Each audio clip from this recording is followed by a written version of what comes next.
Kalau perang lebih dari 1,5 bulan, saya kira feedstock kilang dari Singapura itu juga harus diwaspadai. Karena pasti trader-trader di Singapura itu juga akan melakukan diversifikasi sourcing ya, sumber impor minyak mereka. Soal berapa lama durasi perang itu kan di luar kontrol kita. Yang bisa kita kontrol itu adalah kemampuan kita untuk memperbanyak ya sourcing atau sumber impor. Kalau dalam situasi turbulen misalnya kayak gejolak geopolitik seperti ini, kita kan perlu ketahanan energi. Sehingga meskipun misalnya kayak Trump bilang perang ini bisa makan waktu sekitar 4 pekan, berarti kan 1 bulan. Kalau misalnya terhenti total, itu kan berarti terjadi krisis energi. Makanya pemerintah sekarang ini berpikir untuk mempercepat ya pembentukan cadangan penyangga energi, nanti bisa dalam bentuk misalnya kolaborasi antara pemerintah dan swasta. Tidak bisa dalam waktu cepat, Mas. Tapi kalau tidak dimulai sama sekali, kita tidak pernah punya cadangan penyangga energi.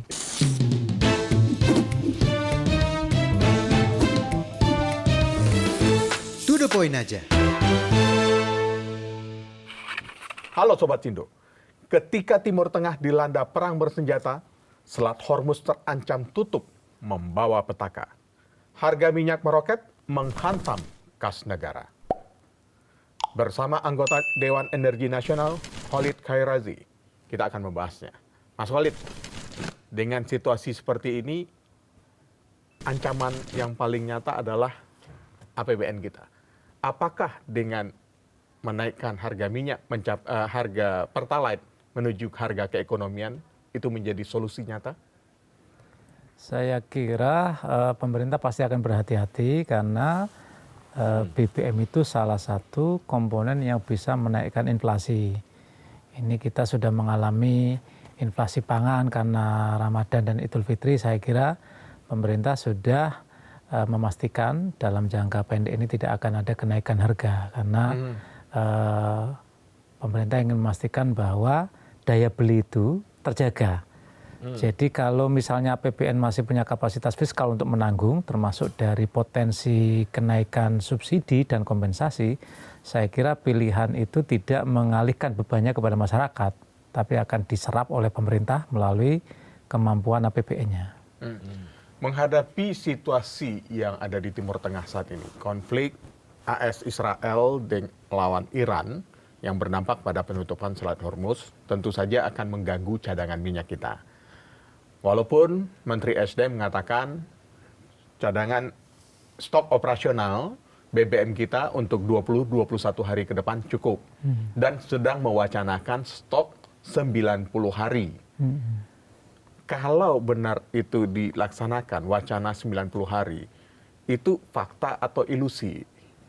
Saya kira memang benchmarking semua negara yang punya ketahanan energi itu bukan hanya cadangan operasional, tapi juga punya CPE, cadangan penyangga energi. Yang itu kita ini sudah punya Perpres CPE, tetapi masih belum bisa efektif karena adanya keterbatasan ya dari sisi status CPE itu sebagai barang milik negara. Karena kalau CPE itu kan harus terbentuk dengan adanya oil storage, jadi kapasitas kilang yang di luar cadangan operasional. Bukan kapasitas kilang ya, tapi storage ya, oil storage itu di luar inventory kilang. Nah, kita yang ada sekarang ini itu adalah cadangan operasional milik Pertamina dan milik badan usaha. Kalau yang inventory kilang itu ya milik Pertamina, karena semua kilang itu dikelola oleh Pertamina. Itu kita ya punya stok cadangan di kilang itu sekitar 13 hari. Dan kalau total untuk produk kilang semuanya itu ya di atas 20 hari. Jadi kalau dari sisi itu aman. Tapi kan kalau dalam situasi turbulen misalnya kayak gejolak geopolitik seperti ini, kita kan perlu ketahanan energi. Sehingga meskipun misalnya kayak Trump bilang perang ini bisa makan waktu sekitar 4 pekan, berarti kan 1 bulan. Kalau misalnya terhenti total, itu kan berarti terjadi krisis energi. Nah, negara-negara yang sudah berpikir tentang itu tidak hanya mengandalkan cadangan operasional, tapi juga punya cadangan penyangga. Itu biasanya benchmarking negara maju, OECD itu sekitar 90 hari impor. Jadi kalau kita misalnya impor itu 1 juta barrel per day, maka kita punya cadangan penyangga itu untuk 90 hari. Andai kata misalnya situasi politik itu masih turbulen sampai 2 bulan, kita itu masih bisa punya bahan untuk diolah menjadi BBM untuk konsumsi dalam negeri. Jadi aman, misalnya 2 bulan, 3 bulan itu aman. Itu makanya pemerintah sekarang ini berpikir untuk mempercepat ya pembentukan cadangan penyangga energi, nanti bisa dalam bentuk misalnya kolaborasi antara pemerintah dan swasta. Nanti ada cadangan yang itu jumlahnya itu ditetapkan, tidak boleh keluar masuk. Jumlahnya itu ditetapkan misalnya kalau 90 hari anggap saja setara dengan 90 juta barel, misalnya separuhnya itu harus cadangan yang volumenya dijaga, tidak boleh keluar masuk. Meskipun barangnya itu boleh sirkulasi ya. Ya, sirkulasi. Cadangan stok BBM yang jadi akan dipakai berkurang, otomatis ambil, tapi langsung diisi. Betul. Itu. Tapi volumenya harus dijaga, misalnya 45 juta barel itu harus tetap ada. Itulah nanti yang selebihnya yang 45 juta barel berikutnya itu yang cadak untuk buffer komersial itu yang dynamic storage ya. Itu bisa digunakan untuk menunjang komersial ya, misalnya nanti bisa diambil oleh badan usaha swasta misalnya. Jadi badan usaha swasta tidak perlu impor sendiri, tapi mengambil dari yang dynamic storage itu. Jadi mereka beli dari pemerintah. Itu bisa seperti itu nanti. Itu kan tantangannya nanti kita harus mendapatkan sumber baru atau seperti apa ini? Tantangannya ada 2 Mas, infrastruktur dan security of supply. Nah, supply. Ini persoalan supply ini. Jadi infrastruktur berarti kita harus membangun storage yang jumlahnya besar sekali, ya jumlahnya besar sekali. Yang kedua harus ada kepastian suplai. Dari mana saja stok crude itu akan kita peroleh, atau stok kalau misalnya dia bentuknya adalah produk kilang ya harus ada kepastian dari mana sumbernya. Dan mestinya itu di semua negara itu tugasnya pemerintah. Jadi pemerintah itu nanti G2G ya ada kesepakatan misalnya dengan pemerintah Amerika Serikat ya, kita akan suplai untuk kebutuhan storage Indonesia. Misalnya berapa juta barel itu, yang itu continue, dan negara-negara lain nih yang punya produksi yang besar itu. Jadi tanpa itu juga berat itu, sehingga dalam bayangan saya yang namanya cadangan penyangga energi itu memang tanggung jawab pemerintah yang mengadakan mengadakan suplainya itu dari mana. Itu nanti G2G, boleh turunannya itu B2B. Setelah misalnya ada kesepakatan antar pemerintah, kemudian turun antar BUMN-nya. Itu bisa seperti itu. Nah, termasuk biaya untuk pembangunannya. Cuma kan dalam hal misalnya kita ini kapasitas fiskalnya itu terbatas, tidak mungkin tanpa melibatkan swasta. Sehingga saya kira kalau murni misalnya itu dibangun oleh APBN itu kan agak berat. Makanya kalau konsep SHS itu strategic hub storage itu bisa melibatkan partisipasi swasta. Karena bisa dihitung IRR-nya, ada internal rate of return yang bisa diperhitungkan dari bisnis storage. Itu karena separuhnya itu mungkin untuk penunjang fungsi komersial. Itu bisa.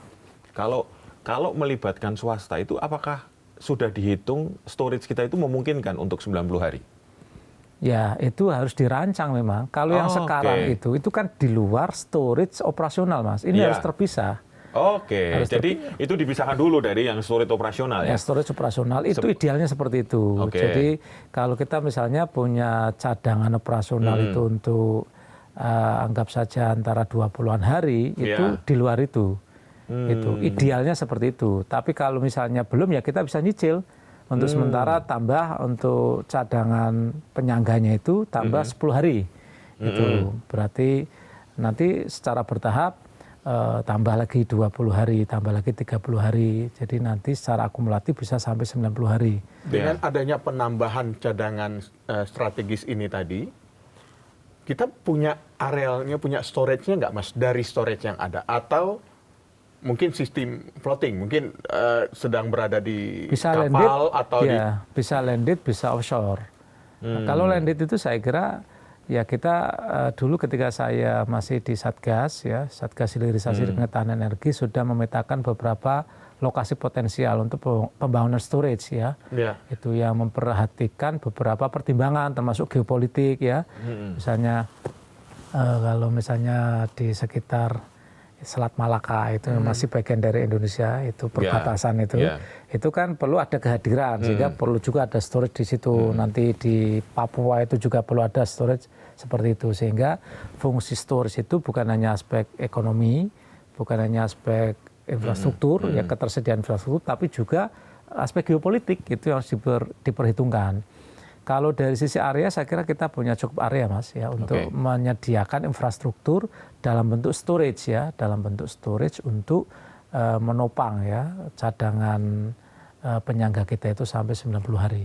Tapi memang tidak bisa serta-merta, itu proyek panjang. Nah itu, pertanyaannya ini kan panjang, bangun storage kan bukan mudah ya. Dan butuh waktu yang lama. Butuh biaya, butuh waktu. Kalau biaya mungkin ada solusi nanti, ada yang tadi sama swasta gimana caranya ya, skemanya seperti apa. Tapi kalau dalam waktu yang emergency seperti ini, seperti apa kira-kira nanti membayangkan gitu?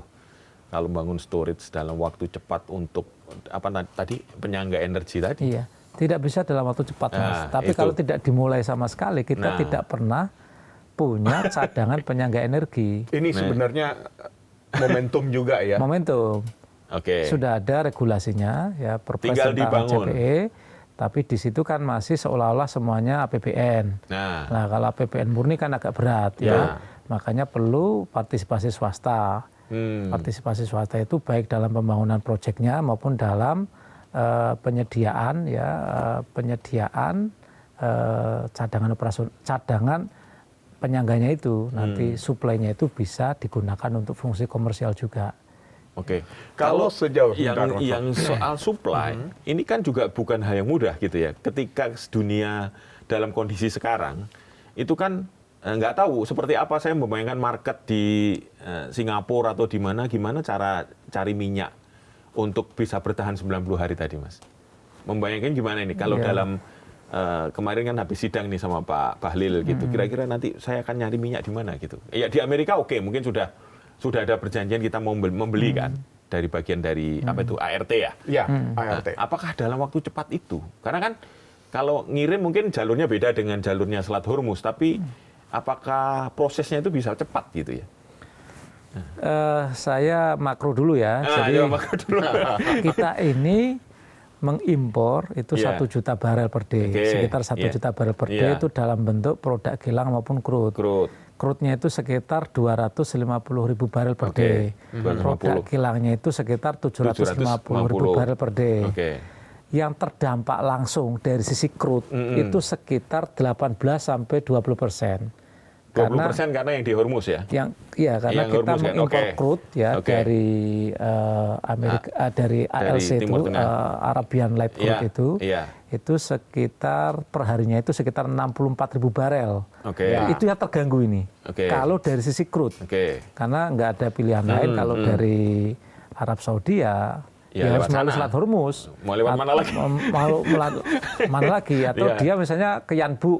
Ada jalur pipa itu, tapi kapasitasnya cuma 5 juta. Produksi minyak Arab Saudi itu kan 10 juta. Ada kapasitas pipa yang dialirkan Yanbu, kemudian ke Laut Merah, baru kemudian dia bisa lepas ke laut yang tidak harus melewati Selat Hormuz. Itu, tapi kapasitasnya juga terbatas. Nah, kalau misalnya ada gangguan dari sisi crude itu hanya sekitar 18%, 18 sampai 20%. Itu dari sisi crude. Nah, kalau dari sisi produk kilang, nah, kita ini kan ada sekitar 750.000 barel per day yang kita impor dalam bentuk produk jadi. Nah, itu 70% itu melalui Singapura, ya, dari trading di Singapura, baik melalui kilang Singapura maupun melalui trading di Singapura ya. Itu Singapura dan Malaysia itu totalnya itu sekitar 70%. Jadi kalau paparan langsung ya, paparan langsung itu untuk crude-nya itu relatif terbatas. Ya kita tinggal nyari penggantinya dari sekitar 64.000 barel dalam bentuk crude. Itu kalau dari LPG kita kan impor juga LPG dari Timur Tengah yang terdampak karena gangguan Selat Hormuz itu sekitar 21% ya. 7% Arab Saudi, 7% Qatar, 7% itu Uni Emirat Arab. Itu kita impor total LPG itu 7,3 juta ton. Nah, itu berarti harus dicarikan gantinya. Dan itu saya kira kalau untuk LPG itu tidak mudah, no isu. Karena apa? LPG kita itu 70% sudah impor dari Amerika. Jadi tinggal ditambah saja impornya. Ganti yang dari Timur Tengah? Iya, yang tadi 21%, yang LPG itu tinggal ditambah. Karena sudah 70% impor LPG dari Amerika itu sudah 70%, tinggal ditambah saja. Kalau itu aman yang dari Amerika? Saya kira aman, hanya dari sisi kos saja. Ya kan? Karena kalau misalnya dari Timur Tengah, kemudian melalui Selat Hormuz, itu ya sekitar 15 sampai 20 hari. Kalau Amerika kan 30 sampai 40 hari. Oh iya, tentu saja sebulan lebih ya. Konsekuensinya di biaya logistiknya saja. Tapi kalau dari sisi availability itu aman. Ya. Tapi ketahanan energi kan bukan hanya soal ketersediaan barang, tapi juga keterjangkauan harga. Kalau misalnya ada barang tidak terjangkau alias mahal, itu juga tidak tahan. Atau sebaliknya, orang punya uang tapi nggak ada barang, juga tidak tahan. Jadi dua-duanya ada availability, ada affordability. Itu kan dari sisi itu. Kemudian yang kedua, dunia itu tiap hari Mas memproduksi sekitar 100 juta barel. 100 juta ya? 100 juta barel. Semua negara semua total di bumi ini? Di dunia ini memproduksi sekitar 100 juta barel. Ya kan, yang diperdagangkan itu sekitar 45 juta barel. Karena sebagian untuk konsumsi domestik kan, yang diperdagangkan melalui Selat Hormuz itu sekitar 20 juta barel. 20 juta barel per hari. Nah, itu. Jadi kalau misalnya dari sisi supply, dunia ini tidak kekurangan supply sebenarnya. Yang paling menjadi isu itu adalah jaminan supply. Karena apa? Jaminan supply itu terkait dengan ketersediaan kapal tankernya ya, tidak ada gangguan selama proses shipping. Itu. Nah, itu juga terkait dengan jaminan supply. Kalau produksi itu ada. 100 juta barel itu besar. Artinya harga minyak dunia naik ini hanya karena terganggu jaminan suplainya itu tadi? Jaminan suplai karena ada jalur logistik yang terganggu karena konflik geopolitik. Tapi kalau minyaknya ada nggak ada, barangnya ada nggak? Barangnya ada. Cadangan minyak cukup nggak cukup. Cadangan minyak dunia itu Mas, itu masih 3 triliun barel, sekitar itu ya, 3 triliun barel, itu masih besar sekali. Itu. Nanti konsumsinya lama-kelamaan akan turun karena kita akan transisi energi. Bauran fossil fuels akan dikurangi, tentu saja konsumsi BBM minyak itu akan turun. Tetapi kalau misalnya kita sementara ini masih menggantungkan ya suplai energi kita dari BBM, barangnya ada. Masalahnya itu kita punya uang dan kemudian bisa dikirim apa enggak, itu saja sih. Tadi kalau Mas Khalid menjelaskan, artinya dalam impor BBM jadi, kita dari Singapura dengan nilai Malaysia. berapa? Singapura dan Malaysia. Singapura dan Malaysia nilai sekitar 750. Iya, 750 ribu barel per day. 750 ribu barel per day. Itu kita masih bisa katakan aman. Aman. Cuma masalahnya yang harus dikuliti lagi itu kan feedstock kilang Singapura itu dari mana? Dari mana? Apakah dari Timur Tengah atau dari negara lain? Ada data yang menyebut memang kilang Singapura feedstocknya itu 60-70% itu juga dari Timur Tengah. Yang terdampak dari konflik ini. Itu makanya saya kira semua pihak harus mencermati day to day konflik ini, karena mudah-mudahan tidak terlalu lama dunia tetap akan tenang sehingga jalur suplai minyak global itu tidak terganggu. Kalau misalnya lama ya perangnya ini bisa sampai 1 bulan, 2 bulan, 3 bulan, itu berarti kita harus punya ketahanan yang lebih, termasuk ketahanan fiskal. Dalam hal misalnya harga minyak itu melambung di atas $100 per barel. Itu karena itu sudah melesat jauh di atas ICP. Karena ICP kita itu 70 juta dolar per barel. Kan berarti satu sisi memang kita akan ada penambahan penerimaan. Itu, satu sisi ada tambahan penerimaan. Subsidi dan kompensasi. Mungkin ya sekitar setiap kenaikan $1 per barel itu ada tambahan penerimaan itu 3,5 triliun. Tapi setiap kenaikan $1 per barel juga akan ada tekanan fiskal karena beban subsidi yang naik. dan itu jumlahnya lebih besar. Lebih besar daripada penerimaan tadi ya. Daripada penerimaan. Ada yang Ini mengatakan. PR-nya ya. Karena estimasinya kalau nggak dengan harga masih di 70 ini dengan nilai kurs dolar 17.000 saja, kemarin hitung-hitungannya itu hampir 5 triliun ya untuk setiap kenaikan $1 per artinya masih tekor. Jadi yang kita sementara peroleh penerimaan sekitar 3,5. Ya. Jadi tekor antara 1,5 sampai 2 triliun ya. 2 triliun Per kenaikan $1 per barel. Jadi kalau per $10 per barel itu sekitar ya 25 triliun ya. Apa yang perlu kita antisipasi, Mas Khalid? Melihat kita belum tahu nih sumber BBM jadi kita Singapura, Malaysia, sumbernya mereka dari mana? Yang pada umumnya sih memang berasal dari negara di Timur Tengah. Arab Saudi, Uni Emirat Arab, Kuwait, dan Nigeria. Nah, kalau perang masih berlanjut, otomatis kan suplai mereka juga terganggu. Sementara suplai crude oil kita, cadangan kita yang crude oil kita juga akan terganggu karena pengirimannya pasti akan distribusinya, jalurnya akan lebih panjang. Salah satunya ya melalui Tanjung Harapan di Afrika. Yang butuh waktu lebih lama. Apa yang perlu harus diantisipasi saat ini? Ya, yang pertama terkait dengan inventory kilang Singapura. Itu kilang Singapura itu kan kapasitasnya 1,5 juta kalau kilang. Cuma di situ kan ada banyak ya fasilitas storage juga. Fasilitas storage itu ada yang mengatakan mereka bisa sampai ya punya bahan baku untuk diolah itu sampai 1,5 bulan. Jadi kalau misalnya perang itu tidak lebih dari itu, saya kira kita masih aman. Tapi kalau perang lebih dari 1,5 bulan, saya kira feedstock kilang dari Singapura itu juga harus diwaspadai. Karena pasti trader-trader di Singapura itu juga akan melakukan diversifikasi sourcing ya, sumber impor minyak mereka untuk bahan baku kilang atau untuk trading di situ itu. Itu yang pertama. Jadi saya kira kita semua harus mengantisipasi resiko eksternal yang sebagian bisa kita mitigasi, sebagian di luar kontrol kita. Itu.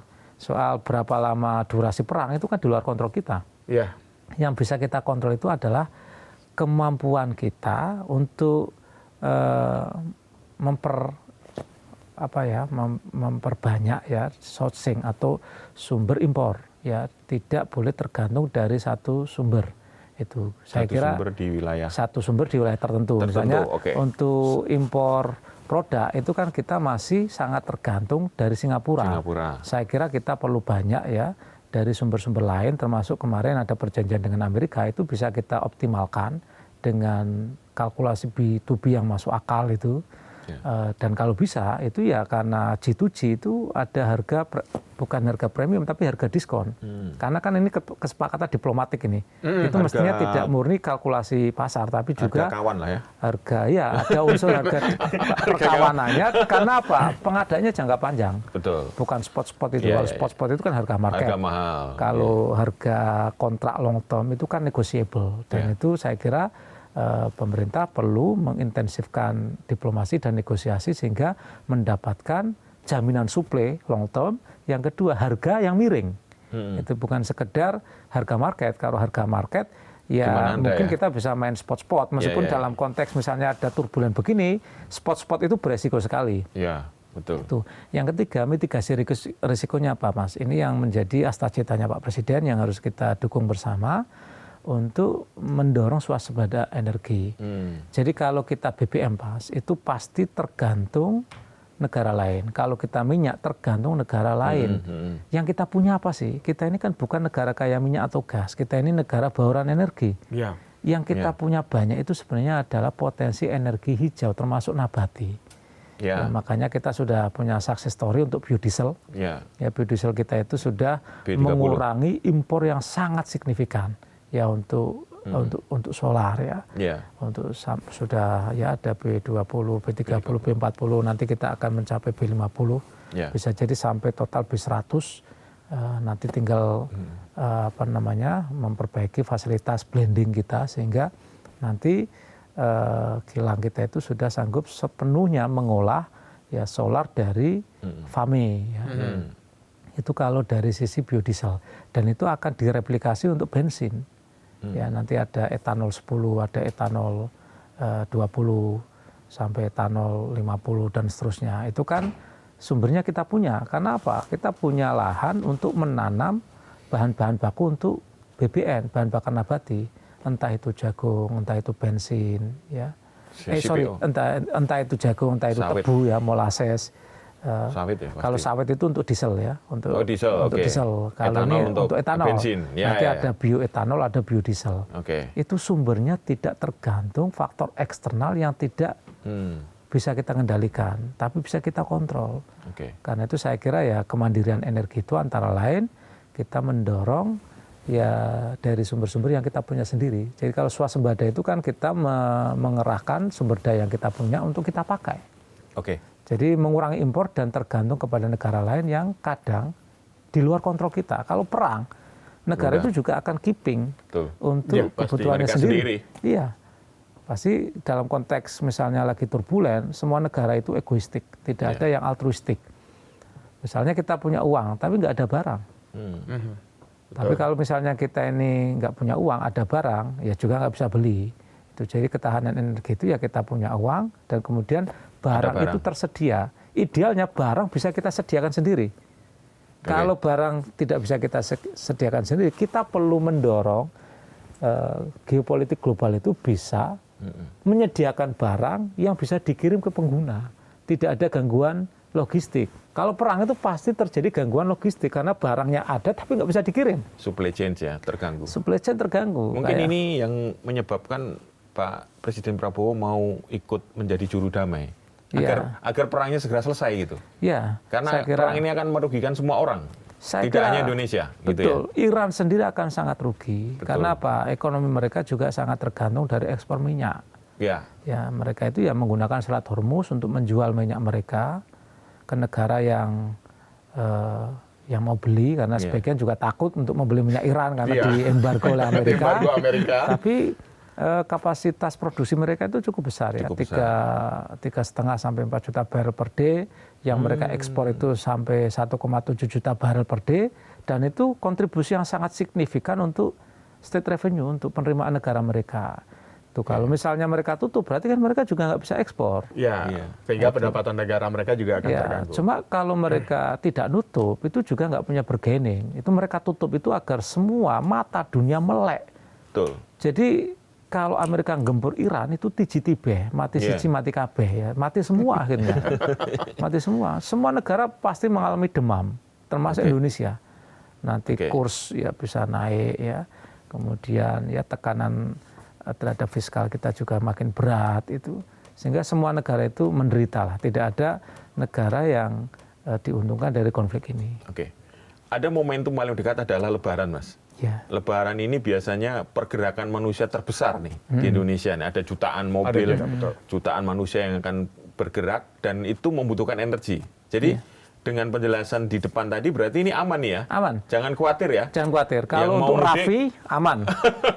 Pertamina sudah memastikan untuk aman stok ya, semua stok secara total tidak dari akan semua ada produk. Kelangkaan, harga tidak akan ada kenaikan. Stok. Kecuali yang non subsidi ya. Kalau non subsidi ngikutin harga. Ya itu paling market saja, tapi barangnya ada. Tetap barang ada. Tapi kalau misalnya yang itu PSO itu jaminan pemerintah sudah disampaikan oleh Pak Menteri SDM tidak akan ada kenaikan harga. Jadi pasti bisa mudik dengan tenang, bensinnya ada. Paling pertama nanti ada penyusutan dan itu sudah biasa kita alami kan. Sudah biasa kalau non subsidi JBU jenis BBM umum itu kan sudah biasa naik turun kan biasa. Jadi bukan isu lah saya kira. Jadi jangan ada yang punya pikiran untuk nimbun-nimbun ya. Jangan ada pikiran untuk ras karena itu pasti akan memperburuk situasi. Kita perlu membuat panik semua orang nanti. Membuat panik semua orang, ada panik buying dan itu nanti potensi penyelundupan, penimbunan, ada moral hazard yang dampaknya secara ekonomi makin merugikan kita semua. Jadi perlu kita sampaikan lagi sebagai pesan bahwa insya Allah untuk Raffi, Ramadan dan Idul Fitri, stok BBM aman, orang bisa mudik dengan tenang, aftur juga insya Allah aman, jadi bisa terbang kemanapun. Kecuali ke Iran ya? Kecuali ke negara-negara yang punya potensi konflik. Saya tertarik tadi Mas Khalid menjelaskan kita bisa memanfaatkan perjanjian dagang dengan Amerika ini bagian untuk pembelian BBM kita. Kan yang kita ketahui kan Amerika memang negara yang memproduksi BBM jadi yang cukup besar. Artinya dengan perjanjian dagang yang ada ini bisa kita manfaatkan Justru, itu supaya mendapatkan harga kawan tadi. Harga khusus. Saya kira iya. Nanti kalau kita idealnya untuk termasuk untuk kebutuhan oil storage tadi Mas ya, mengisi storage itu juga mestinya G2G, jangan B2B. Ya. Jadi pemerintah Indonesia langsung melakukan negosiasi terhadap negara produsen. Ya. Jadi jangan negosiasi dengan trader, tapi negara produsen langsung. Itu ada komitmen suplai jangka panjang dan kemudian juga ada harga perkawanan.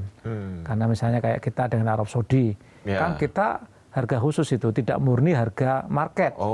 Karena apa? Itu long term. Kita itu impor untuk menyetok kilang Cilacap R4 itu sejak tahun 70-an Mas. Oh, udah lama sekali. Itu dari Saudi Aramco. Iya. Makanya tetap ada review secara periodik tapi dari kontrak harga itu, tapi harga bagus. Iya. Dan saya kira itu pola itu bisa dilakukan kembali kepada Amerika dan nanti kepada negara-negara produsen lain di Afrika ya, dari Angola, Nigeria. Hitung-hitungan jumlah kalau Amerika itu bisa berapa Mas?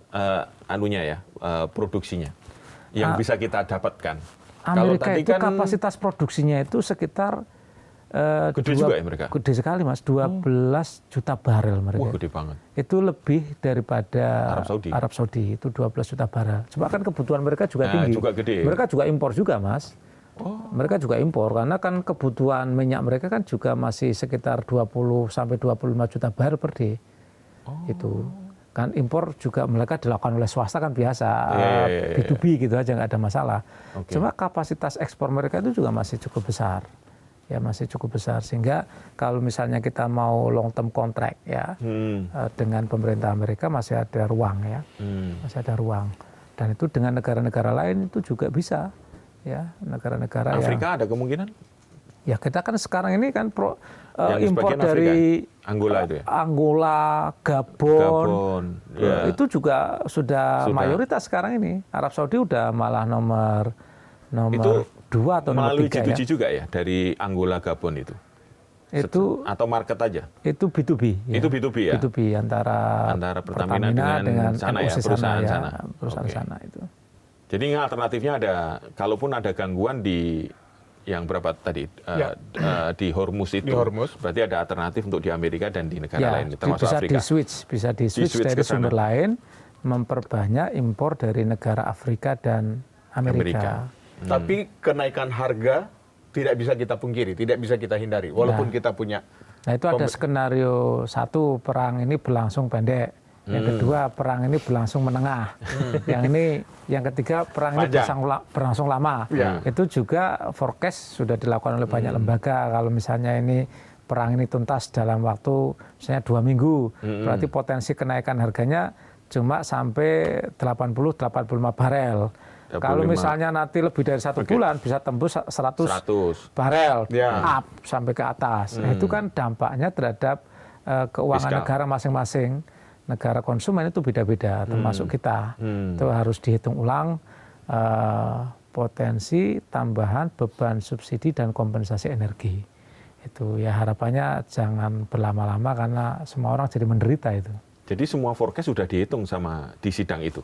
Oleh Den yang kemarin. Kementerian Keuangan lagi menuntaskan ya perhitungannya dengan berbagai skenario itu. Skenario minimal, skenario menengah, skenario berat. Berat itu sudah dihitung semua untuk memastikan bahwa kita punya kapasitas fiskal untuk menanggung ya kemungkinan resiko terburuk. Ya. Jadi ada pilihan juga untuk menaikkan harga BBM subsidi. Kalau kapasitas fiskal sudah tidak mampu Mas, ya show must go on. Caranya gimana? Ya harus di-share. Beban itu tidak oleh pemerintah, tapi kepada masyarakat melalui apa? Ya melalui kenaikan harga. Meskipun akhirnya berdampak kepada inflasi. Iya, inflasi itu pasti terjadi. Ya. Cuma resiko yang paling minimal itu yang perlu dipikirkan oleh semua orang ya, termasuk kenaikan harga. Ya, yang kedua saya kira rasionalisasi subsidi. Ya, rasionalisasi subsidi. Kalau misalnya nanti yang JBU jenis bahan bakar umum itu harganya market tinggi, itu kan pasti akan terjadi migrasi. Ya, migrasi ke yang PSO, Yang PSO kan? ke Pertalite, ke Pertamax. Pertalite ini kan dijaga harganya kan, karena dia jenis BBM khusus penugasan. Kalau Pertamax ini semi dilepas, cuma juga tidak bisa sewaktu-waktu ya. Pertamina misalnya menaikkan harga tanpa konsultasi dengan pemerintah. Jadi menurut saya sih ini masih diregulasi juga. Tapi yang turbo kayaknya sudah sepenuhnya sudah dilepas. Market ya. Nah itu kalau misalnya nanti dilepas ke market, pasti akan terjadi lonjakan konsumsi Pertalite karena migrasi ke bawah. Kalau harga rendah kayak kemarin, migrasi ke atas. Konsumsi Pertalite masih tinggi, tetapi jumlah konsumen Pertamax dan Pertaseries itu membesar. Nah itu yang harus diantisipasi itu adalah begitu terjadi migrasi kembali ke bawah. Dalam bentuk lonjakan pengguna Pertalite. Dan itu kan berarti menambah jumlah subsidi. Dengan pembatasan harus pembelian menggunakan barcode, itu sudah tidak. Saya kira Mas, itu dalam jangka panjang itu tidak cukup. Karena apa? Subsidi itu memang harus lebih tepat sasaran. Ya idealnya ya harga itu ya kalau misalnya PDB per kapita kita itu sudah cukup tinggi, harga itu dilepas ke pasar, subsidi tetap diberikan kepada yang berhak. Dalam bentuk apa? Langsung kepada orangnya. Jadi bukan dalam bentuk barang, tapi subsidi kepada orang. Itu yang disebut dengan subsidi tertutup. Kalau sekarang ini kan subsidi terbuka. Betul. Jadi kepada barang. Iya, kepada barang, sehingga itu terjadi moral hazardnya tinggi ya. Kemungkinan bocor ya. Ya bocornya tinggi, digunakan untuk para penyelundup, untuk pengusaha tambang, pengusaha sawit, yang itu merugikan negara. Jadi mau tidak mau dengan adanya tekanan fiskal, rasionalisasi subsidi itu harus dilakukan. Ini ada momentum ya untuk menghitung ulang sehingga beban subsidi negara itu tidak terlalu berat. Nanti bentuknya seperti apa Mas kalau subsidi kepada orang? Apakah seperti BLT? Harga dilepas, kemudian subsidi kepada orang. Jadi berdasarkan data dari DTSN. Nanti kan lagi dikonsolidasi data terpadu sosial ekonomi nasional. Itu semua itu di situ. Nanti subsidi energi, subsidi pangan itu masuk di situ. Jadi dalam satu data itu, nanti warga yang berhak mendapatkan subsidi berapa ada di situ semua. Jadi yang dilakukan oleh pemerintah adalah meningkatkan purchasing power, daya belinya. Daya belinya dinaikkan. Daya belinya dinaikkan melalui apa? Cash transfer. Cash transfer langsung ke orang. Langsung ke orang, sehingga potensi untuk moral hazardnya itu lebih rendah. Betul. Jadi kalau saya menangkap dari perbincangan kita ini, artinya momentum konflik di Timur Tengah ini harusnya bisa dimanfaatkan oleh pemerintah untuk berbenah dan merubah kebijakan. Betul, termasuk reformasi subsidi.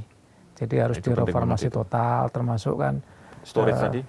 Ya storage ini untuk CPE ya. Yang untuk CPE ini dipercepat ya. Kita perlu percepatan pembentukan ini dengan nanti ya momentumnya tetap harus revisi Perpres CPE sehingga ada partisipasi swasta. Yang kedua untuk meningkatkan kapasitas fiskal ini mekanisme subsidi harus dirombak total.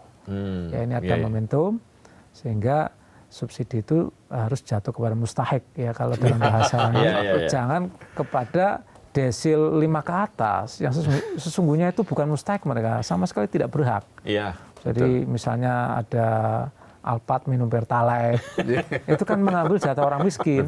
Rumah mewah pakai tabung melon, LPG itu kan mengambil jatahnya orang miskin. Padahal subsidi negara sangat besar. Sekali, besar sekali. Kita subsidi LPG itu sekitar 80 triliun. Itu. Dan LPG itu gede. Dan kan sudah dirilis datanya oleh BKF. Itu separuhnya itu nggak tepat sasaran. Jadi ada yang bisa kita hemat lah dengan momentum tekanan fiskal karena kemungkinan kenaikan harga ini. Jadi melalui reformasi subsidi. Reformasi subsidi nanti kira-kira sudah ada hitungannya nggak? Berapa persen yang bisa dihemat? Ya saya kira semua tergantung dari DTSN. Ya karena subsidi itu kan kepada orang sehingga sudah harus ada data pasti siapa sih yang berhak untuk menerima subsidi. Itu baru bisa dihitung. Nilainya berapa. Itu. Dan saya kira potensi penghematannya itu sudah ada estimasi kasar itu tinggi sekali. Ya. Bisa sampai 50% ya? Bisa sampai 50%. Ya, angka yang cukup besar sekali. Untuk besar, sangat besar. Ya karena subsidi dan kompensasi energi kita itu kan tinggi sekali. Itu hampir ya 400-an triliun Mas. 400 triliun untuk subsidi energi dan kompensasinya. Artinya kalau ada penghematan 50% ya 200 triliun itu gede banget. Ya, itu artinya ada ruang fiskal ya. Ruang fiskal lagi untuk bergerak di... Untuk bantalan. Ya, sehingga kalau misalnya ada tekanan begini tidak terlalu terjadi shock yang terlalu berat. Ya. Dan ini apakah momentum ini juga bisa kita gunakan untuk pengalihan ke energi baru dan terbarukan yang setiap debat pilpres selalu menjadi isu, setiap pokoknya setiap menjelang kontestasi politik selalu menjadi isu, tapi langkahnya kok tampaknya kecil-kecil sekali, pelan sekali. Iya, saya kira kalau di green energy itu kan BBN ya, bahan bakar nabati. Kalau untuk bensin nanti etanol kita percepat betul. Kita percepat agar ada ketersediaan ya bahan bakunya. Nanti jadi kemudian kita biodiesel kita biodiesel ini nanti kita naikkan ya baurannya. Itu nanti bisa B50, nanti bisa B60 dan seterusnya. Karena apa? Sumber daya kita punya. Ya. Nah, kalau untuk energi baru dan terbarukan kan kita juga punya sumber daya, katakanlah kita ingin membangun pembangkit listrik tenaga matahari gitu ya, yang mana areal kita sangat luas, kepulauan gitu. Ya, memang PLTS itu kendalanya, Mas, itu ketersediaan lahan. Jadi kalau untuk 1 megawatt ya dari PLTS itu perlu 1 hektar. Gede banget ya? Gede banget. Jadi kalau misalnya yang Cirata itu 140-an megawatt, berarti kita perlu 140 hektar. 140 hektar. Itu memang perlu ketersediaan lahan yang sangat besar. Kalau untuk surya ya, cuma surya ini memang paling bersih ya. Paling bersih. Sebenarnya kalau dia sudah ekonomis juga bisa bersaing dengan pembangkit batu bara. Ya, cuma kan dia tidak bisa baseload. Baseload itu nyala 24 jam karena intermiten dia tergantung cuaca. Kalau musim hujan kayak sekarang matahari nggak kelihatan kan berarti kita nggak bisa nyimpen itu dalam panel surya. Karena itu ya solusinya disimpan dalam bentuk baterai. Ada BESS, baterai energy storage system. Cuma kan perlu biaya ini. Nah itu kalau misalnya jadi BESS juga jatuhnya mahal. Itu. Nah makanya ya perlu transisi ya. Transisi itu yang perlu dipertimbangkan itu ada nggak penggantinya PLTU yang masih 67% dari bauran pembangkit listrik kita. Iya, dari batu bara. Yang sifatnya itu seperti PLTU. Ya, dia baseload, ya dia bisa ditaruh di mana saja, konstan, itu tidak tergantung cuaca. Ada nggak? Ada PLTN. PLTN. Ya, nuklir itu sifatnya bisa seperti PLTU, ya bisa ditempatkan di mana saja. Asal dari sisi geologis aman ya, tidak rawan untuk terjadinya gempa dan kebocoran reaktor ya, dan kemudian dia paling bersih. Ya, kalau PLTU itu kan kotor ini, murah tapi kotor. Transisi energi ini kan tantangannya kita perlu energi yang murah ya, bersih sekaligus murah. Itu susah ya? Susah. Ini kan mencari titik temu antara kombinasi sustainability, keberlanjutan lingkungan hidup, kemudian dari sisi affordability, keterjangkauan harga, ya faktor ekonomi, dan yang ketiga dari sisi reliability, itu kan nggak mudah. Reliability pasokan, kalau batu bara kita punya pasokan banyak, tidak tergantung luar, kita punya sumber yang melimpah dalam negeri, cuma kotor. Murah tapi kotor. Reliable dia, tahan dia. Mau perang itu berlangsung misalnya 3 bulan, listrik kita tetap jalan. Aman. Karena apa? Pakai batu bara. Cuma kan kotor. Batu bara menjadi tersangka dari pencemaran lingkungan kan itu. Masalahnya kan itu. Cuma masih murah. Ya PLTS bersih tapi masih terbatas karena kapasitasnya juga masih kecil dan juga kebutuhan terhadap lahan itu besar sekali. Padahal kita kan juga perlu lahan untuk misalnya ketahanan energi. Misalnya kan perlu misalnya untuk bahan baku BBN ya, etanol. Kita kan perlu bahan baku, itu perlu ketersediaan lahan. Ya kita perlu punya misalnya perluasan perkebunan tebu, perkebunan jagung ya, 2 juta hektar itu kan juga perlu lahan. Jadi nanti jangan sampai bentrok antara pangan dan energi. Gitu. Jadi harus 2 track itu jalan sehingga sawit untuk pangan aman, sawit untuk energi juga aman. Dua-duanya bisa ini ya? Pangan dan energi di sawit ketemu ya? Iya, karena kita sawit kan produksinya kan cukup besar ya. Sangat besar, terbesar di dunia. Ya, melimpah lah itu. Oke. Terima kasih sekali Mas Khalid. Sama-sama. penjelasannya. Ini banyak kali insight kita dan apa yang harus kita lakukan supaya ketahanan energi kita tetap terjaga. Iya. Ya, karena kita tidak mengerti geopolitik ini sampai kapan bergolaknya ya. Ya. Kita harus siap dengan segala kemungkinan. Gitu. Ya, dulu kalau aliran pasar itu kan nggak perlu kita itu menyediakan sendiri. Oke. Ya. Karena pasar toh juga ada. Apa yang harus kita bikin pabrik, kita ngebor, ya, ngapain susah-susah bikin ya? kilang, Beli pasar aja dapat. dapat. Tapi begitu perang, Nah itu. yang Mikir difikirkan oleh Pak Presiden kita itu kan jenderal militer, itu sangat visioner. kemandirian Begitu energi. perang itu kita hanya bisa bergantung kepada diri kita sendiri, nggak bisa bergantung kepada orang lain. Karena negara lain pasti Memikirkan mementingkan kepentingannya dirinya sendiri juga. Karena itu yang kita punya itu yang kita optimalkan pemanfaatannya. Oke. Saya kira Oke. itu pesannya. Ya. Baik, terima kasih. Makasih. Mas Sobat Walid. Sindo, kita terkejut saat harga naik. Padahal tandanya sudah lama terlihat. Kita berencana pada saat krisis datang, bukan sebelum krisis tiba. Yang kita butuhkan saat ini adalah sistem yang selalu terjaga sebelum hal yang tidak diduga datang. Saya Eka Kesuma. Saya Pung Purwanto. Sampai jumpa.